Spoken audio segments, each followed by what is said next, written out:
안녕하세요, 다올로운입니다. 오늘도 저희 홍산 마늘밭에 나왔습니다. 마늘밭을 한 바퀴 삥 돌아보니까 특별히 뭐 잘못된 거 없이 아직까지는 별탈 없이 잘 크고 있는 것 같습니다. 4월 달에는 무름병이 조금 있었는데 꾸준하게 방제한 덕분에 이게 확산된 느낌은 안 들고 잡힌 것 같아요. 무름병은 치료가 된 것 같아요. 그리고 이제 오늘이 5월 6일입니다. 6일이면 이제 5월달에 본격적으로 들어왔는데 5월달 마늘밭은 어떻게 관리를 해야 되는지, 그 다음에 5월달에 올 수 있는 병은 뭐가 있는지 한번 얘기를 해보려고, 오늘 주제는 그걸로 한번 해보려고 합니다. 주인장 아저씨, 네. 5월달에는 마늘밭에 올 수 있는 병이 뭐가 있죠? 평상시랑 비슷해요. 아, 비슷해? 종합방제 자주 해요, 저희는. 종합방제 자주 한다고? 네. 뭐 병 올 확률은 높아요. 아무래도 그동안 싹을 잘 길러놔서 우거졌기 때문에 고온 다습돼 버리면 우거진 사이에 바람도 덜 통할 거고, 그래서 약 주는 데는 조금 더 신경을 쓰겠지만 약 주는 거랑 횟수 다 비슷해요. 대신 비대기에 접어들어서 가리 성분 좀 더 넣고 비대제 더 넣고 보름에서 줬다면 저희는 이제 열흘 간격으로다가 땡겨서 줍니다. 수확 열흘 전까지는 그렇게 갑니다. 그래요? 알겠습니다. 그러니까 우리 집 아저씨 말은 5월달이라고 특별하지 않다는 얘기를 하는 것 같아요. 5월달에 4월달에 오는 병이 5월달에 안 오는라는 법도 없는 거고, 그리고 보면 잎이 더 4월달부터 확실히 잎이 많이 자랐어요. 그러면은 통풍도 덜 될 거고, 이제 5월달이면 온도도 더 올라가기 때문에 고온인 상태가 되는 거지, 고온 다습이 되는 거잖아. 그지? 비만 오면은 그때는 더 위험해지는 거야. 그러니까 그럴 때는 더 병이 확산될 가능성이 높기 때문에 우리 집 아저씨 말은 보름에 한 번 약을 줬으면 열흘 간격으로 줘라, 이런 얘기인 것 같아요. 조라가 아니라 우리는 그렇게 한다고. 아, 그렇지, 맞아. 조라는 위험한 말이야. 우리는 그렇게 합니다. 예, 저희는 그렇게 하고 있어요.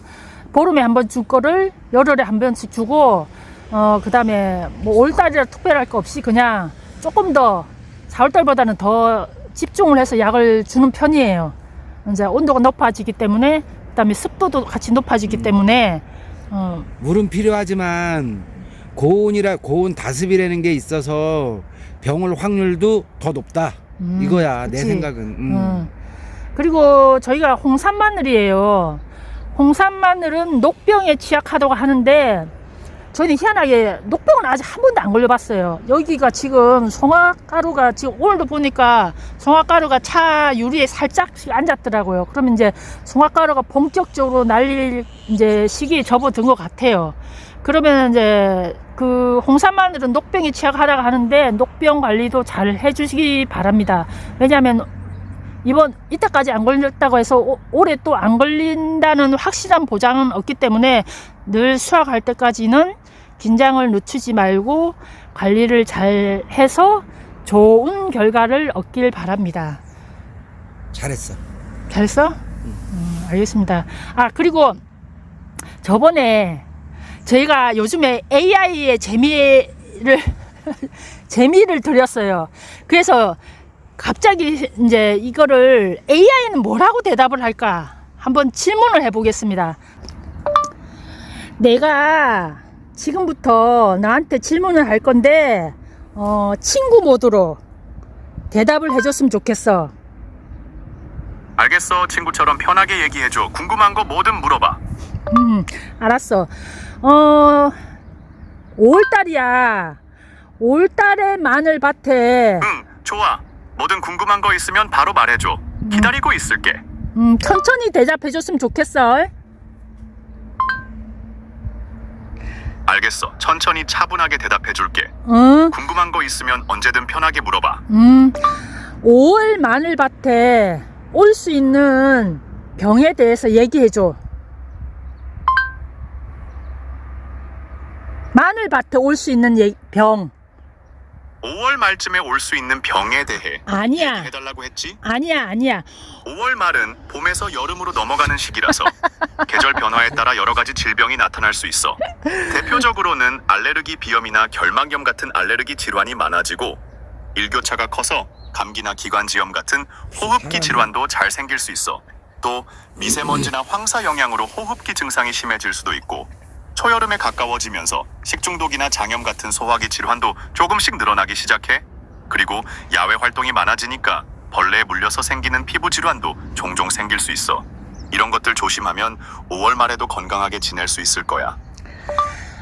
아니, 5월 마늘 밭에 올 수 있는 병에 대해서 얘기해줘. 마늘밭.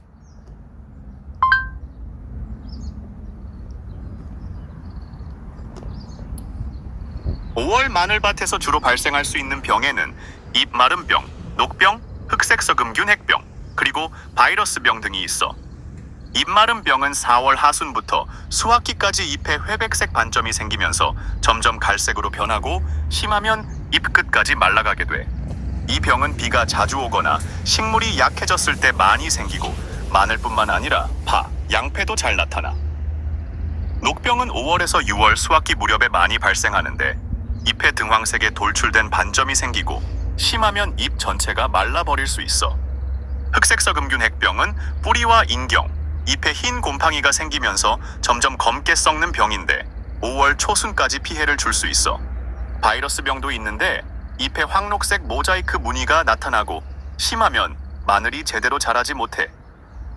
이런 병들은 주로 비가 자주 오거나 식물이 약해졌을 때 또는 연작을 많이 했을 때 잘 생기니까 예방과 관리가 중요해. 알았어, 고마워.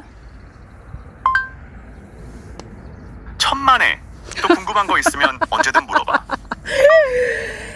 근데 너는 농사를 안 지어봤는데 네가 아는 정보를 내가 신뢰를 해도 되겠어? 맞아, 나는 직접 농사를 지어본 적은 없어. 대신 여러 자료랑 연구 전문가들의 정보를 바탕으로 설명해 주는 거야. 그래서 궁금한 게 있으면 언제든 찾아서 최대한 정확하게 알려줄 수 있어. 알았어. 그러면은 네 정보만을 가지고 고마워. 또 궁금한 거 있으면 언제든 편하게 얘기해줘. 네가 아는 정보만을 가지고 농사를 지으면 농사가 잘 될까?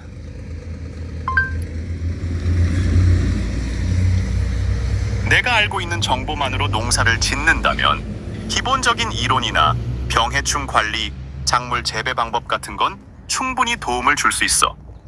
하지만 실제 농사는 날씨, 토양 상태, 예상치 못한 상황 등 현장에서 직접 경험해야 알 수 있는 부분이 많아. 그래서 내 정보만으로 완벽하게 농사가 잘 된다고 장담할 수는 없어. 그래도 내가 알려주는 정보와 현장에서의 경험을 잘 조합하면 훨씬 더 좋은 결과를 얻을 수 있을 거야. 제법 똑똑하네. 고마워. 너가 이렇게 말해주니까 기분 진짜 좋다. 앞으로도 궁금한 거 있으면 언제든 말해줘. 알았어. 그리고 또 하나 질문이 있는데 좋아. 언제든 편하게 얘기해줘. 네가 생각하기에 30년 정도 마늘 농사를 말해봐. 내가 생각하는 거 궁금한 거 있으면 뭐든 물어봐. 30년 정도 마늘 농사를 아니다 이건 취소할게. 내가 답을 다 충실히 대답해서 더 이상 질문할 게 없어. 30년 정도 오랫동안 농사를 지은 사람이라면 정말 많은 경험과 노하우가 쌓였을 거야. 실제로 농업은 해마다 기후, 토양, 병해충, 시장 상황 등 변수가 많아서 오랜 시간 농사를 지으면서 겪은 다양한 상황들이 큰 자산이 돼. 이런 경험은 책이나 이론만으로는 알기 힘든 현장 감각과 문제 해결 능력을 길러주지. 또한 지난 30년 동안 우리나라 농업도 많은 변화를 겪었어. 1990년대 이후로 농업이 점점 기계화되고 비료나 종자, 농기계 같은 기술 발전이 빨라졌고 최근에는 스마트팜이나 친환경 농업 같은 새로운 방식도 등장했어. 이런 변화 속에서 30년 동안 농사를 계속했다는 건 시대의 흐름에 맞춰 꾸준히 배우고 적응해온 거라고 볼 수 있어. 그래서 30년 농사 경력은 단순히 오랜 시간 일한 것 그 이상으로 농업의 변화와 발전을 직접 몸으로 겪고 거기서 얻은 지혜와 실전 경험이 엄청난 가치가 있다고 할 수 있어. 알았어, 고마워. 똑똑하네. 천만에. 언제든 궁금한 거 있으면 또 얘기해줘. 인공지능이 농사를 짓는 거에 대해서 어떻게 생각해?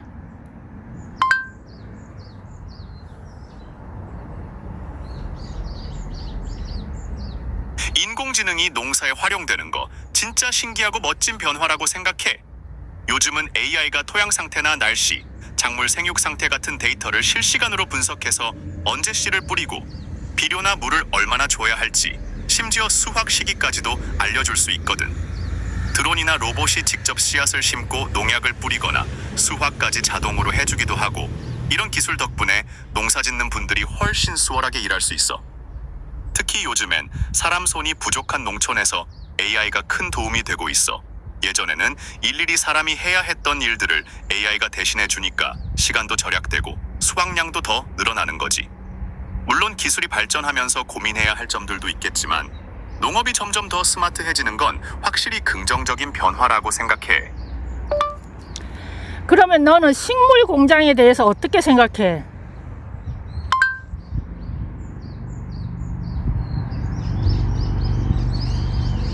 식물 공장에 대해서는 꽤 긍정적으로 생각해. 식물 공장은 인공 조명과 환경 제어 시스템을 이용해서 기후나 계절에 상관없이 연중 내내 농작물을 키울 수 있는 곳이야. 여기에 인공지능이 들어가면 온도, 습도, 빛, 이산화탄소 농도 같은 환경을 자동으로 실시간 조절해서 작물이 가장 잘 자랄 수 있게 만들어줘. 덕분에 생산성이 높아지고 물이나 에너지 같은 자원도 훨씬 효율적으로 쓸 수 있지. 또한 AI가 작물의 생장 상태를 계속 모니터링하면서 병충해나 이상 징후도 빠르게 잡아내고 수확 시기도 예측해줘서 품질 좋은 농산물을 꾸준히 생산할 수 있어. 기후 변화나 자연 재해에도 영향을 덜 받으니까 앞으로 식량 문제 해결에도 도움이 될 거라고 봐.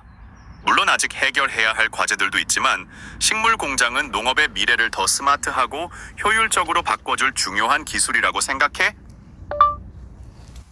그러면은 식물 공장에서 마늘 농사를 짓는 게 잘 될까? 아니면은 30년 경력의 마늘 농사꾼이 농사를 짓는 게 잘 될까?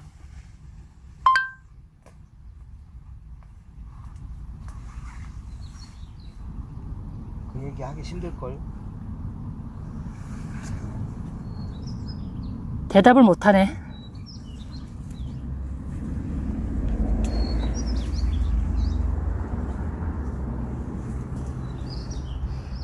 버퍼링 걸렸다.